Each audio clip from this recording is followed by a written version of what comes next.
The Entity, the true story of the Culver City haunting.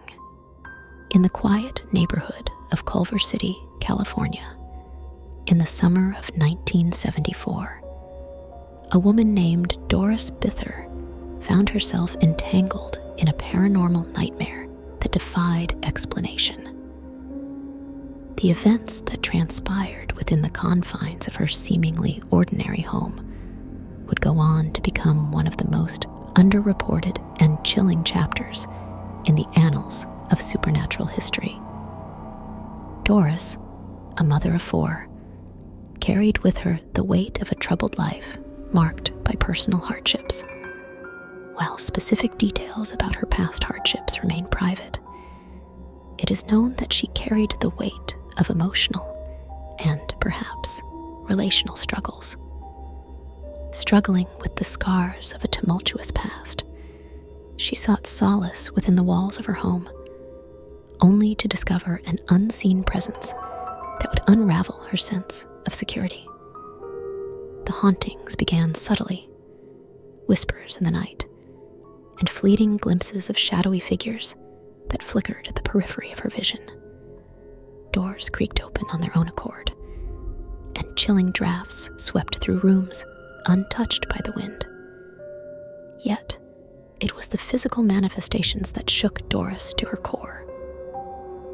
Unseen hands would materialize, leaving bruises on her body, an ethereal assault that defied the laws of the tangible. Haunted by these spectral tormentors with increasing intensity, Doris reached out to the world beyond her own, seeking answers to the inexplicable. Desperation led her to paranormal investigators, including Dr.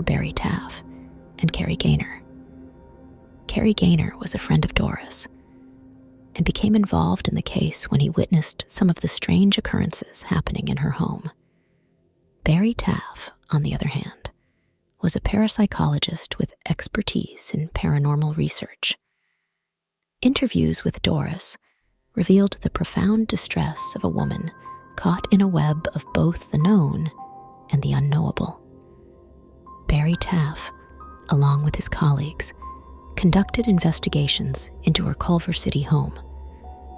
Their involvement brought a scientific and investigative approach to the case, attempting to understand and explain the unusual events that Doris Bither reported. As the investigators delved deeper into Doris Bither's unsettling world, they meticulously documented a series of paranormal phenomena that blurred the lines between the rational and the supernatural.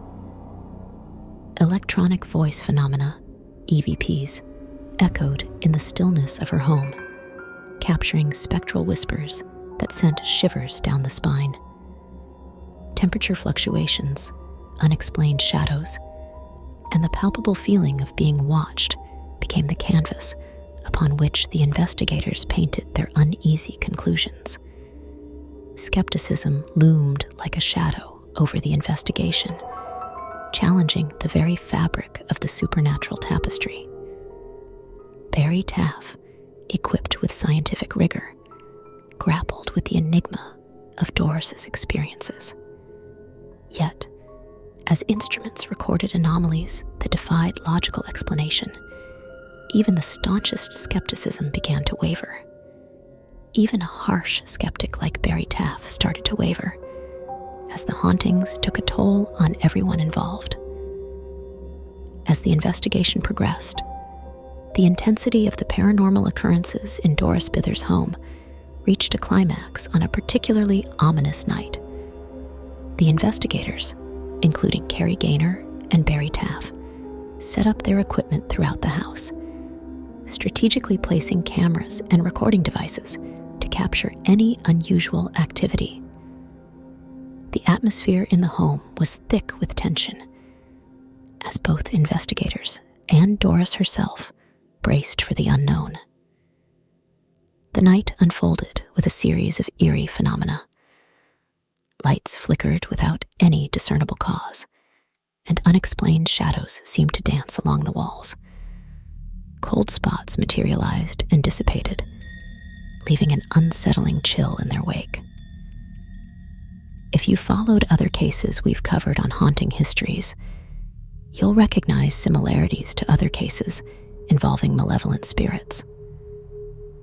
The investigators diligently documented each occurrence, attempting to unravel the mystery enveloping Doris and her home. In a chilling turn of events, the investigators reported witnessing a manifestation of dark, humanoid figures. These shadowy entities appeared to gather around Doris, heightening the already palpable sense of dread. The investigators, seasoned in their field, couldn't easily dismiss these spectral manifestations as mere tricks of the mind. The climax of the night came when Doris herself became the epicenter of the paranormal activity. Witnesses described her being lifted off the ground by unseen forces, a phenomenon both disturbing and unprecedented. This supernatural force seemed to exert a profound influence on the physical world, challenging the boundaries of what was considered possible. As the investigation reached its zenith, an unforeseen twist unfolded. A mysterious force intervened, seemingly quelling the malevolence that had plagued Doris and her family. The investigators, astounded by the sudden cessation of paranormal activity, were left to ponder the ephemeral nature of the supernatural. In the wake of the intensive investigation at Doris Bither's home, the haunting's aftermath was both perplexing and hauntingly enduring. It seemed to some that the intensity of the poltergeist activity came to a climax and then dissipated into thin air. The investigators, Kerry, Gaynor, and Taff, were left to grapple with the implications of what they had witnessed. And Doris herself faced the daunting task of rebuilding her life in the wake of these supernatural disturbances. The immediate aftermath was marked by a sense of lingering unease.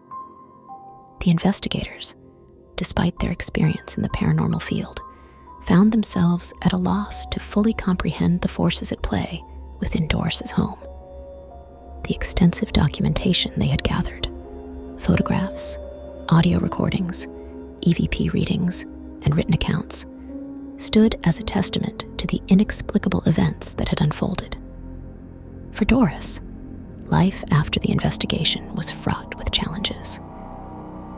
The entities that had made their presence known during that fateful night seemed to have left a lasting impact on her well-being. Reports indicated that the paranormal activity persisted, albeit in different forms. Shadows continued to be glimpsed out of the corner of one's eye, and the atmosphere remained charged with an eerie energy. Doris, seeking solace and answers, continued to consult with paranormal experts and researchers. The case gained notoriety within paranormal circles, drawing both fascination and skepticism. Media coverage added another layer of complexity, as the story of Doris Bither's haunting began to take on a life of its own. In subsequent years, the haunting of Doris Bither's home became a subject of discussion in paranormal literature and documentaries. The case was cited as one of the most chilling and perplexing instances of supernatural activity. Despite the documentation and eyewitness accounts, the story became enshrouded in skepticism, with some questioning the authenticity of the events. The legacy of Doris Bither's haunting endures, leaving a profound impact on those who encountered the story. Whether viewed as an unprecedented manifestation of the supernatural, or a case shrouded in mystery and uncertainty, the events that unfolded in that unassuming home remain a testament to the enduring enigma of the unexplained. In the years following the Culver City haunting, the story gained attention across various media. Books, documentaries, and and online platforms have explored the eerie events, each offering its interpretation of the supernatural phenomena that plagued Doris and her family. However, despite the various retellings, the haunting remains one of the most underreported and terrifying cases in U.S. paranormal history. The enduring fascination with the Doris Bither case raises important questions about the nature of hauntings and the limits of human understanding. Was Doris truly tormented by malevolent entities, or were the events a manifestation of psychological distress? The lack of conclusive evidence leaves room for speculation, inviting individuals to form their opinions on the authenticity of the haunting. As we reflect on Doris Bither's story, we are confronted with the unsettling realization that some mysteries elude explanation. The Culver City haunting challenges our perceptions of the supernatural, prompting us to question the thin veil between reality and the unexplained. Do we dismiss it as a product of trauma and imagination, or do we entertain the possibility that forces beyond our comprehension intervened in Doris Bither's life?